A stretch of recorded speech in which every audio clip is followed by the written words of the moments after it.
Good morning. My name is Karen C. Morales, and I serve as the clerk on your DuPage UU Church Board of Trustees. We want to welcome everyone this morning to our open and inclusive virtual community.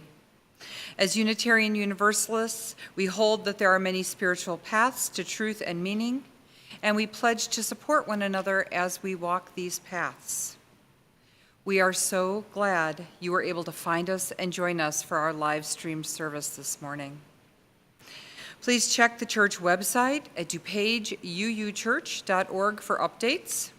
If you search under DuPage UU Church on Facebook, you will find a number of ways to be in community with us as well. Join us for coffee. Please join us today for virtual coffee hour after the service. The Zoom link is in the order of service and on the members tab of our website. You may join us around 11:30 a.m. and at 11:45 you will break up into small groups of 4 or 5 people chosen at random. Chat with old friends or make some new ones. We hope to see you there. Now, from your stewardship committee, we build hope here. Hope for new beginnings, hope for a sense of normalcy, hope for reuniting, and hope for our congregation's future. Our stewardship committee would like to thank the members and friends who have already made their financial promises for the next fiscal year. More than half of you have done so. Stewardship is turning over, or has turned over, the collective promise to the Finance Committee on March 25th. This is the amount the Finance Committee uses to create next year's budget, which we will vote on in June. If you have not yet made your promise by accessing the link to the form available in the March newsletter and on the church website homepage under Quick Links.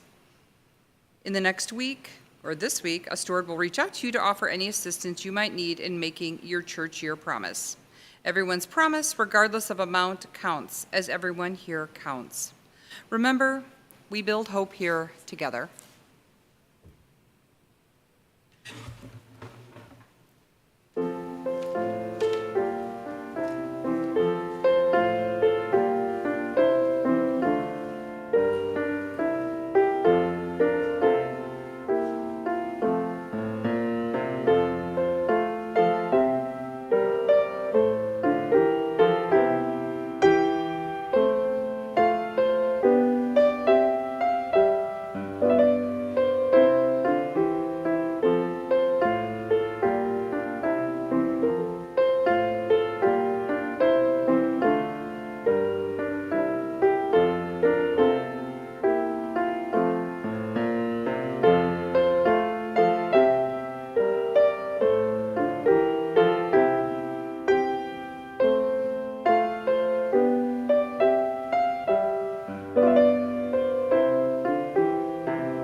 Thank you, Vera. Good morning. Our opening words this morning are by my colleague, the Reverend Leslie Takahashi. They teach us to read in black and white. Truth is this, the rest is false. You are whole or you are broken. Who you love is acceptable or not. Life tells its truth in many hues. We are taught to think in either or, to believe the teachings of Jesus or Buddha, to believe in human potential or a power beyond a single will. I am broken or I am powerful. Life embraces many truths, speaks of both and of and. We are taught to see in absolutes, good versus evil, male versus female, old versus young, gay versus straight. Let us see the fractions, the spectrum, the margins. Let us open our hearts to the complexity of our world. Let us make our lives sanctuaries to nurture our many identities. The day is coming when all will know that the rainbow world is more gorgeous than monochrome, that a river of identities can ebb and flow over the static, stubborn rocks in its course, that the margins hold the center. Blessed be.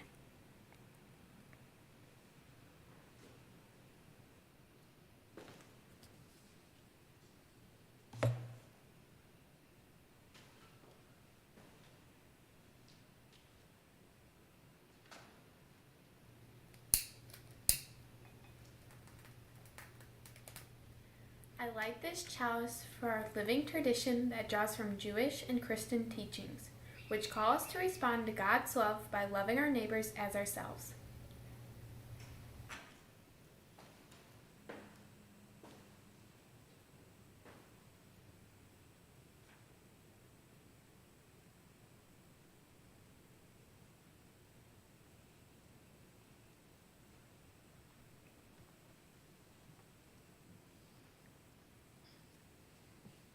Please join us in singing hymn number 263 from the Gray hymnal, When Jesus Looked Out from Olivet.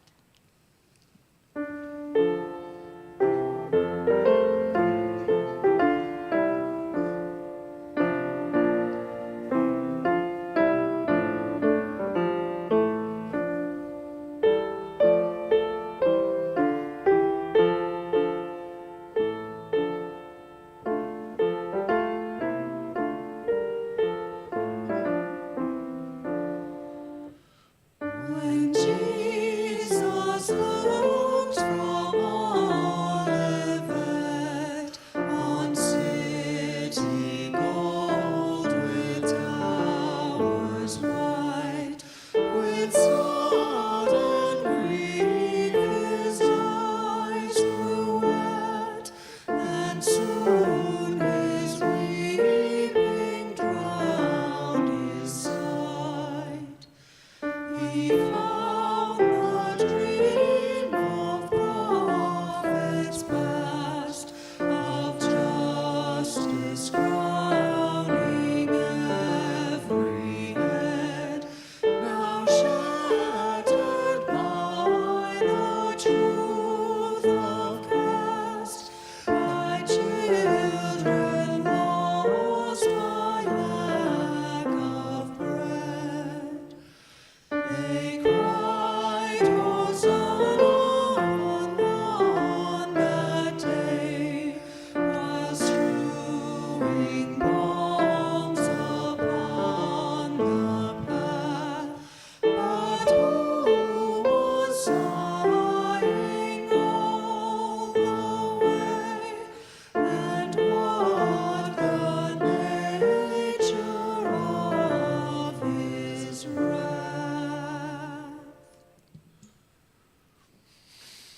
Our spoken affirmation. Love is the spirit of this church, and service its law. This is our great covenant, to dwell together in peace, to seek the truth in love, and to help one another.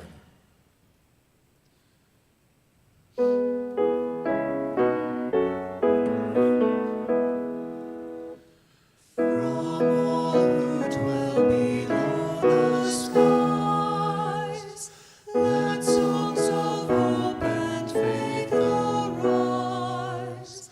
Let peace, goodwill on earth be sung, through every land, by every tongue.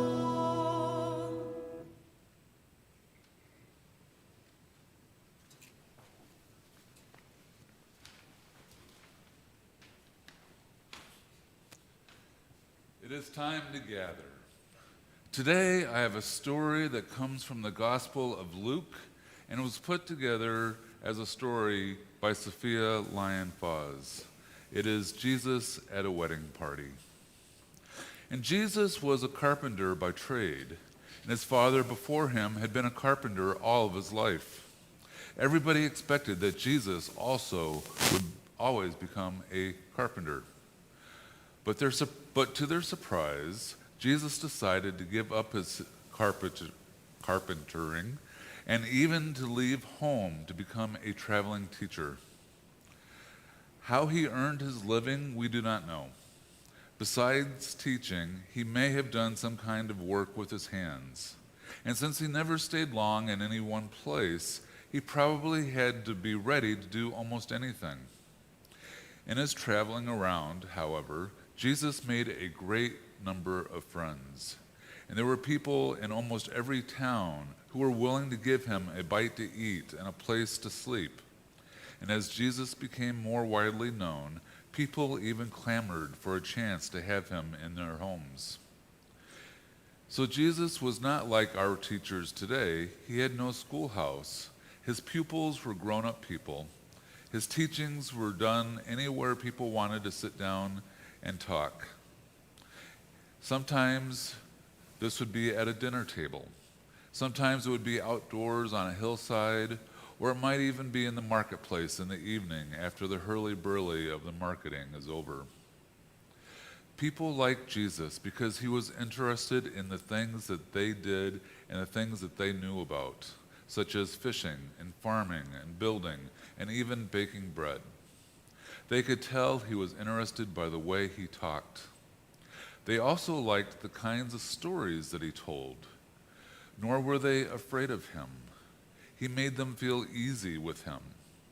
He encouraged them to ask questions, and the answers Jesus gave, well, they marveled at his cleverness. But it was more than smartness. Jesus seemed to think of things no one else thought about. And he seemed to care for poor people whom others tend to forget or snub. So this is one of the stories about Jesus that has been much enjoyed. There was a certain rich man whose daughter was about to be married, and her father invited many guests to come to the wedding. Since Jesus was in the town, he was also invited to come, and he was happy to join in the occasion. A long table in the rich man's dining room was piled with delicious foods. Now, in those days, at such parties, the host usually planned ahead just where the most important guests were to sit at the table. And at a wedding party, it was thought that those seated nearest the bride and groom were the most honored guests, and the host himself would sit at the opposite end of the table in the least honored place. Jesus and his group of special friends watched as the guests, as they came into the dining hall to take their seats. And some rushed ahead of the host and took seats as close to the bride and groom as they dared. But others waited to be told where to sit. So then later, when the host came in and wanted to arrange the people at the table as he had planned, he had to go to this one or to that one and say, "I'm sorry, my friend, but I shall have to ask you to sit further along down the table." And Jesus watched the faces of those who had to move. There were tight lips and heads held high in the air, which seemed to say, "I'm just as good as he is." And some hung their heads as if ashamed of themselves. And Jesus was quite sure that there were others who were feeling jealous, even though they said nothing and tried to hide their feelings. So after the party was over, Jesus and a few of his friends gathered in Peter's courtyard and reflected on the party. And Jesus said something startling that evening, which his friends could not forget. First of all, he made some suggestions for the next time they were invited to a party. And he said, "When you're invited to a feast, don't try to edge your way to the best seat at the table, for some person more important than you is sure to arrive, and the host will need to reseat you. So when you arrive at a party, sit in the least prestigious position, and if it's up to the host, they can move you forward to a more prestigious place." And that way you will not have to feel shame if the host has to reseat you in a lower position. So he suggests that when you're invited to a feast, you go and stand by the seat intended for the least important person. And it is well to remember that everyone that exalts himself shall be humbled, and the person who keeps himself humble shall be exalted. And then Jesus had another thought for those who gave parties, and he said to them this: when you make a dinner or a supper, don't always invite just your friends or relatives or your rich neighbors, because you know that if you invite them, they will someday give you a dinner in return. So you're just pretty much exchanging gifts. So he suggests that when you give a party, you invite some poor people who can't ask you to come to dinner at their homes.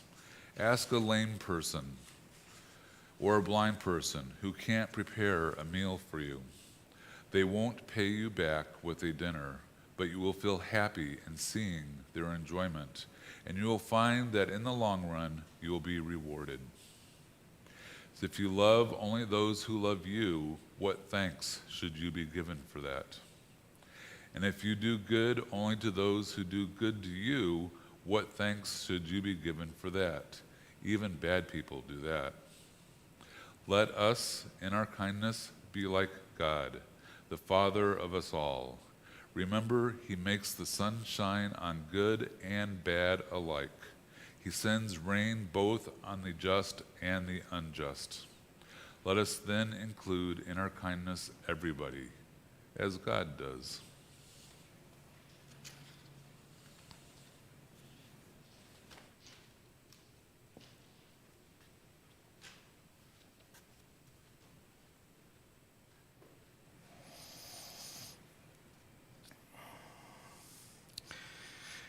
There was a teacher. We just heard a little bit about him, but we knew him. Some people knew him by a different name, Yeshua ben Yusuf, now more often called Jesus. And his defining teachings were about having compassion for others who are hurting, loving our neighbors no matter who they are, and creating spiritual families like ours, travel companions for our journeys to find truth and meaning. It is in this tradition that we light this candle for our extended community who cannot be in this sanctuary today, but who are together as a community of wayfarers on life's bumpy road, and may it ever be so.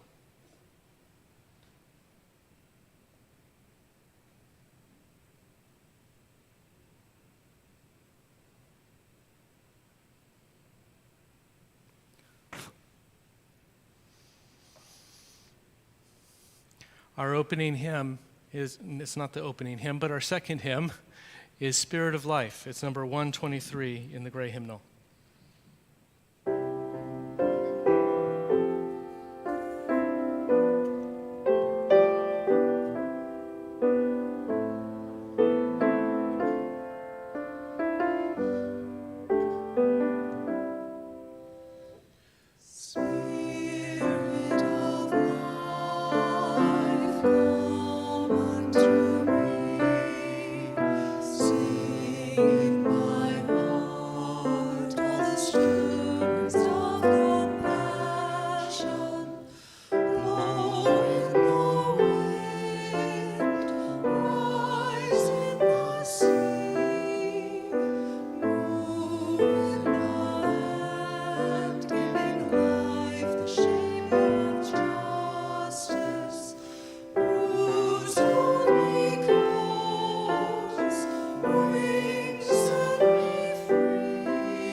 We have two readings this morning. The first is by Reverend John Simcox. Although I wouldn't quite call myself a follower of Jesus, I wish to live in the spirit of the historical Jesus and also the Jesus I believe lives today in the metaphorical way that we all live after our bodily demise. Although I do not always know how to apply general philosophical principles to particular situations, my ideal is pacifism. I wish to extend that principle to my relations with non-human animals that share the life of the world with us. I believe that the birds, beasts, fishes, and quite possibly other life forms will be included in the final harmony of souls with God or Allah or Vishnu or whatever other term you might like to use. Hard stop, second reading by the Reverend Ron Robinson. My central story of freedom is the liberating New Testament story of Jesus, another touchstone for me. A God is present there, but he or she is also present in other great stories of freedom found in science, philosophy, art, and the humanities, and of course in other religions and people's contemporary lives. Unitarian Universalism brings me into contact with the myriad ways divinity speaks to us today. To really follow in the spirit of Jesus means to be in right relationship with those who are different from me, to find mutual healing and transformation in such mutual relationships. In Unitarian Universalism, I have many rich opportunities for such encounters.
Thank you, Mary and Vera. It's always fun when we can add to the music in our sanctuary.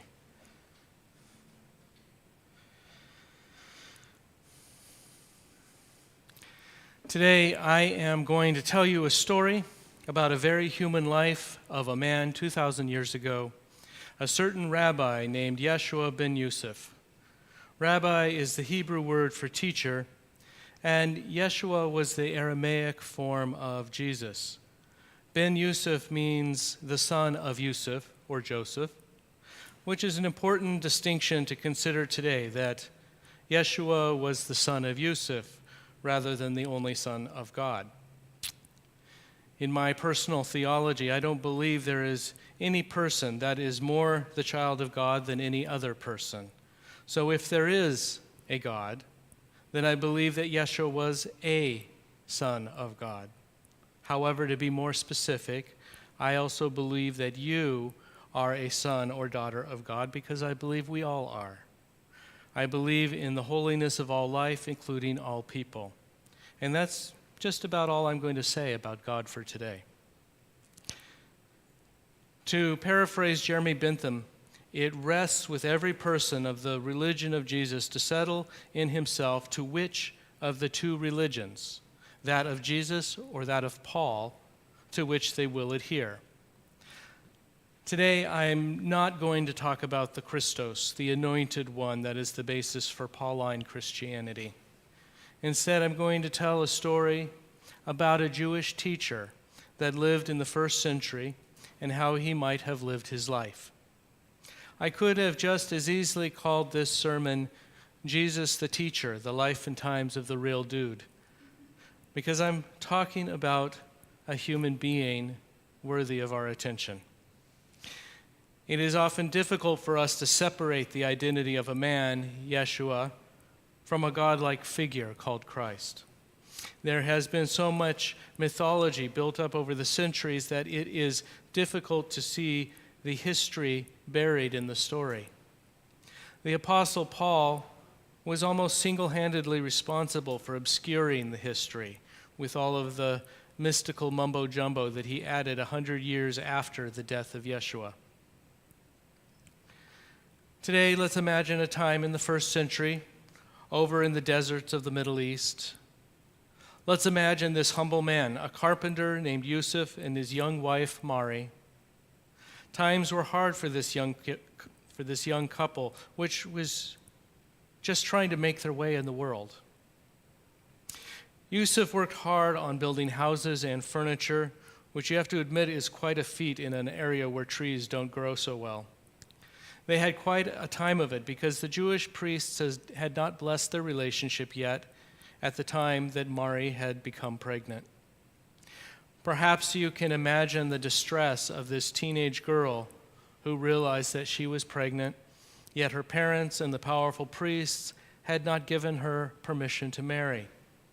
This was a place and time when the wishes of women were secondary to the wishes of men, especially fathers and husbands. There is a whole story about the trip to Bethlehem and a star, 3 kings who were probably really magi priests, and giving birth in a manger surrounded by a bunch of farm animals. It's a lovely little story, but I'm not going to tell that story today. What I'd like to say right now is that I believe that there are many women across the world and across the centuries who can relate to the dilemma experienced by Mari at that time and place. Not that I would compare my own family to great figures from mythology, but it is true that my own parents were in high school when they realized that they were pregnant with me. My point is that teenage parenting is never easy, no matter what culture or time one is from. So Mari gave birth to a boy named Yeshua, whom we commonly call by the Latin name Jesus. Some sources say that she and Yusuf later had various other children, including 4 other sons: Yehuda, who we know as Judas, Yaakov, or James, Shimon, or Simon, and Yusuf, or Joseph Jr., as well as daughters that were not named in the Bible. Many biblical scholars believe that the relatives of Yeshua had influential positions in the movement that grew enormously after his death. It seems that the ministry of Jesus might have become quite a family enterprise. Of course, much of the information we have is now distorted, incomplete, possibly even just plain false, so it is hard to tell which parts may be true. And by true, I mean historically accurate rather than some form of theological or religious truth. Well, the relationship of Mari and Yusuf was finally recognized because what could anyone do about it now? They had a baby. So Yusuf continued his work as a carpenter, and he and Mari ensured that Yeshua was educated at the local synagogue. You might imagine that Yusuf and Mari had to sacrifice a great deal to make sure their son could go to private school. As Yeshua got older, he worked for his father after school. He learned many of the tricks of the trade in the carpentry business. There were many days working with his father that he would gripe about the rabbis at the synagogue. You see, Yeshua was a thoughtful and wise young man. He read his Torah and his Talmud, and he felt that there were many hypocrisies in his little Jewish world. Finally, after talking it over, Yusuf and Mari decided to take Yeshua to the temple. Maybe this would help him broaden his horizons beyond the provincialism of his little synagogue school. At this point, he was 12 years old. I don't know, maybe they felt the synagogue was just a little too much of an intellectual backwater for their intelligent son. Perhaps experiencing the temple would give Yeshua a sense of the grandeur and awesomeness of their Jewish religion. It's hard to say, after all these centuries, what his parents were thinking. However, I can easily imagine that after their trip to the temple, they never ever wanted to go there again. I mean, really, how much trouble can a 12-year-old get into at the most prestigious institution in all of Jerusalem? You would think the boy would be in awe and keep his mouth shut, but not so. We will return to Yeshua's visit to the temple in a few moments.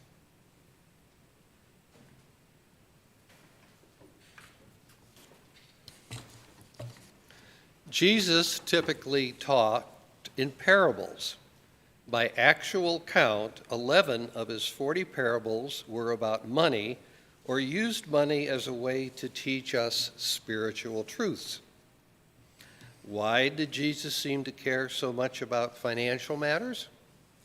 Because of the truth money tells. One of the troubling characteristics of fallen humanity is our tendency to compartmentalize what we believe from what we do. Jesus addressed this divorce between what we profess and what we actually do when he said, quote, "These people honor me with their lips, but their hearts are far from me." That's Matthew 15:8. Throughout the Gospels, Jesus uses money as a tool to reveal our true priorities. Your bank statement tells the truth about what's really important to you. Jesus hammers this home in the Sermon on the Mount, where he said, "Store your treasures in heaven, where moths and vermin do not destroy, and where thieves do not break in and steal.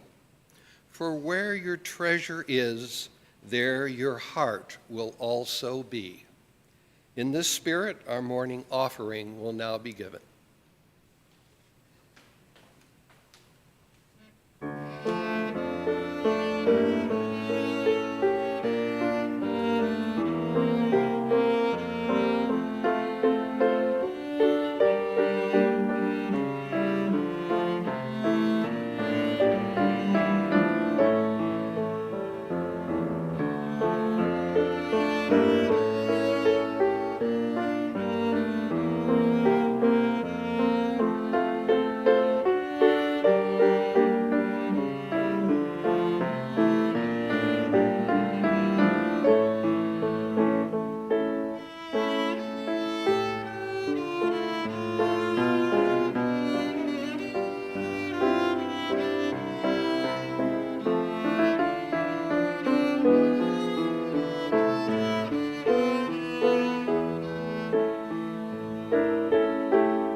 We left off with Yeshua's visit to the temple in Jerusalem. What trouble could a 12-year-old get into in such a sacred place? Yeshua's family walked through the courtyard past all the businessmen and the money changers, those are old world bankers, and up to the guardians of the inner sanctum, to whom they had to prove they were observant Jews of the appropriate sect in order to be allowed entry. At his tender age, Yeshua had not yet learned humility, so he didn't think twice about confronting a priest about the exclusive policy on who was allowed to enter the temple. He also questioned the presence of the businessmen in the courtyard.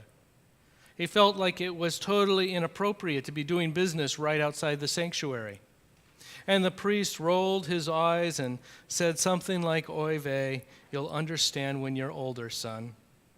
And in they went. Mari walked over to the women's side and found herself deep in prayers, while the father and son went over to the men's side of the temple, also to pray. Yeshua was incensed about the treatment he had received by the priest, but Yusuf did not want to talk about it. As the father found himself deep in prayer, he did not notice that his son had wandered away. Sounds of a disturbance could be heard elsewhere in the temple, so people began to go and see what all the fuss was about. Yusuf realized that his son was not by his side, and then Mari realized that their son was missing too. And when they got to the place where all the commotion was, they found the priests. Some were chortling with great amusement, others were scowling in anger, while still more just looked confused. Because here was a boy, methodically and carefully debating the teachings of the Torah with the elderly priests. It seemed to some people watching that the boy actually knew what he was talking about. But as you can imagine, Mari and Yusuf were mortified.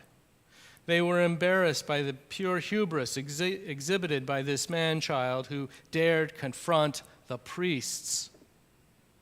One condescending old man who had been high priest for so long was among those who were quite angry that this boy did not know his place. The priest instructed the parents to keep their boy in line and told the boy that he was just too young to understand the mysteries of God. Well, now Yusuf and Mari were just embarrassed beyond all belief. And Yeshua, full of all of the surety and pride that comes with being a teenager, was angry beyond all belief. As the family started to troop out of the temple, Yeshua again laid eyes on the money changers in the courtyard. He was angry at the treatment he had received, at the way in which the priests had talked down to him, and how his very ability to understand the way of the world was questioned. And here, before him, he saw a great hypocrisy, money changers in the temple. In a fit of rage, he began to knock over the tables of the money changers. He yelled and denounced those sacrilegious men counting their gold inside of the sanctuary. Who knows what happened next? Perhaps Mother Mari grabbed her son by the ear and dragged him out of the temple, while his father, fuming, followed behind.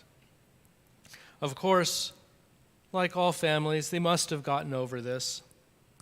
For the next few years, Yeshua continued to go to school at the synagogue and work for his father after school. And like all young people, he finally grew up. At some point, Yeshua decided to strike out on his own, as all young adults must do. In his case, it is said that he wandered into the desert looking for teachers that would teach him different things than the teachers of his youth. Legends say that he spent time among the Essenes who lived on the edge of the Dead Sea. There is another legend that Yeshua wandered all the way over to the Far East and spent some time with the students of an Eastern mystical school of thought, students that followed the teachings of Buddha, where perhaps he learned the story of the mustard seed. I find it curious that that story shows up in both Buddhism and Christianity. Well, the truth is, No one really knows where he went. Maybe the idea that Yeshua went to study with the Buddhists is a little far-fetched. But some scholars have noted universal teachings in the stories of both Buddha and Jesus regarding love and respect and ways of addressing suffering. All we know is that he dropped out of sight for some time. Then the story picks up again when he's about 30 years old. Now a rabbi in his own right, Yeshua returned to public view and became the quintessential social justivist activist preacher. As one might expect, he spoke out against irreligious activities he saw in the temple, as well as against the political tyranny of the Roman rulers. He spent his adult years wandering around Galilee, Samaria, and other Roman Empire lands that were once part of ancient Israel. He is not believed to have written anything, but he regularly preached a message of love and acceptance. He was known for his pithy little sayings and teaching stories called parables. It's important to note that Yeshua was a bit of a radical because he would sit down and have meals with people who were poor, disabled, accused of a crime, or otherwise outcast from normal society. There are also, of course, stories of his healing abilities. Perhaps those have been somewhat exaggerated. Around him gathered a group of followers, mostly Jewish men, although there were some women known to follow him as well. In the years after his death, it became the task of his followers to document the aphorisms and parables of Yeshua. These people are known to modern scholars as the Jesus followers or the Jesus movement. Remember, the Jesus followers existed prior to the advent of what we now know as Christianity. These people were the precursor. Back then, the Jewish establishment felt threatened by a movement that taught different lessons than what the establishment rabbis were teaching. The message of love and the mystical teachings of Yeshua spoke deeply to his followers. Also, in a period when their people were being persecuted, the Jesus followers felt they needed to justify their existence by glorifying their martyred leader. It was in this environment that the exaggerations about the achievements and the divine nature of Yeshua arose in the writings of his followers. But from all those stories can perhaps be found a few kernels of truth. Take the story of the woman at the well, for example. After preaching in Galilee, Yeshua was beginning to worry about the priests who were angry about his unorthodox teachings. So he and his disciples left the area and they walked to Samaria. Tired, he decided to sit by a well while the disciples walked into town to buy some food. By and by, a Samaritan woman came to get water from the well, and she was shocked when Yeshua began talking to her.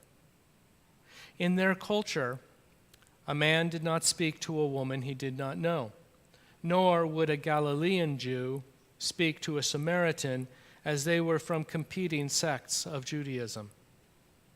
And when he asked her to give him some water, he broke another taboo, as taking water from this woman would make him unclean in the belief of his time. There is some talk in the story of him working a minor miracle and revealing himself as the Messiah, but that may well have been added by later followers.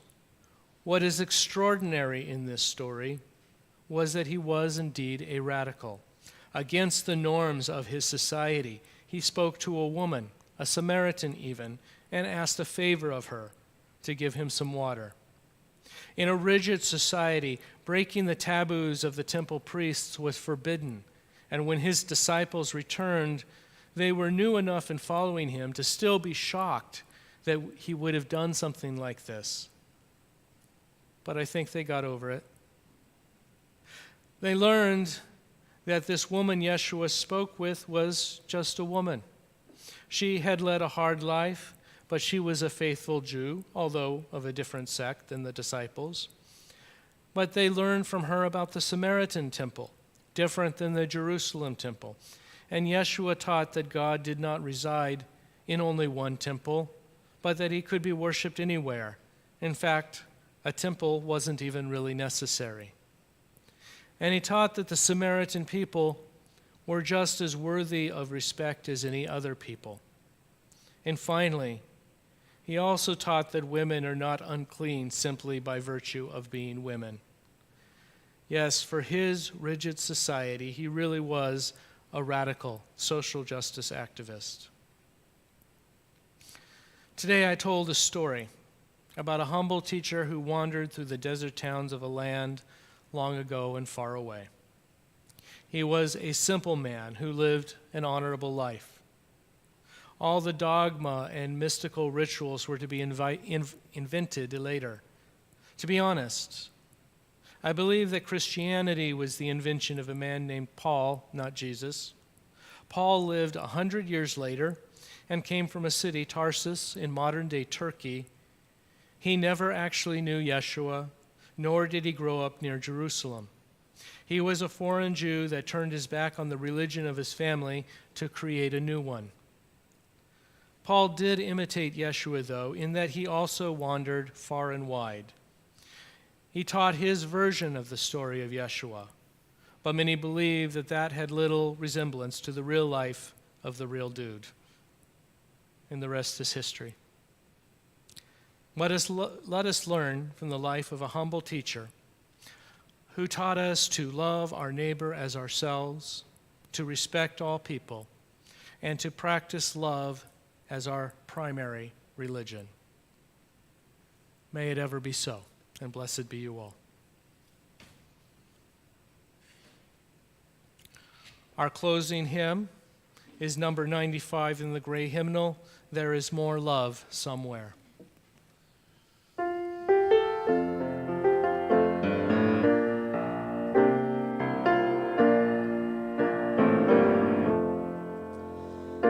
There is more love somewhere.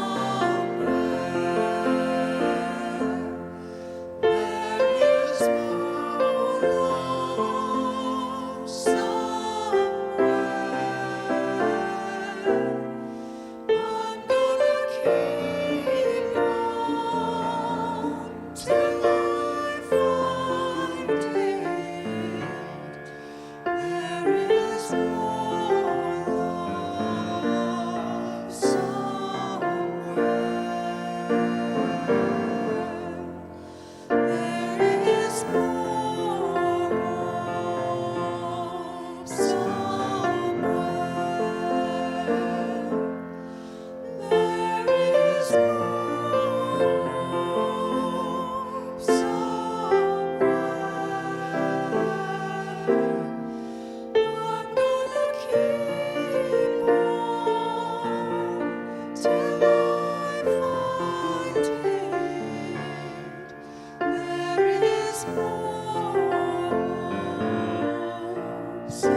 If there is a lesson to learn from the life of Yeshua, perhaps it is as was written in the book of Romans.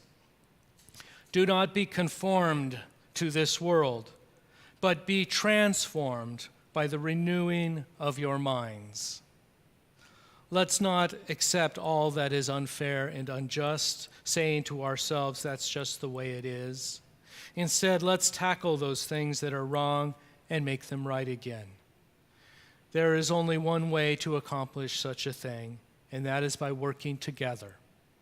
This is our calling as a people of faith and love, transforming the world for the common good. May it ever be so, and blessed be you all.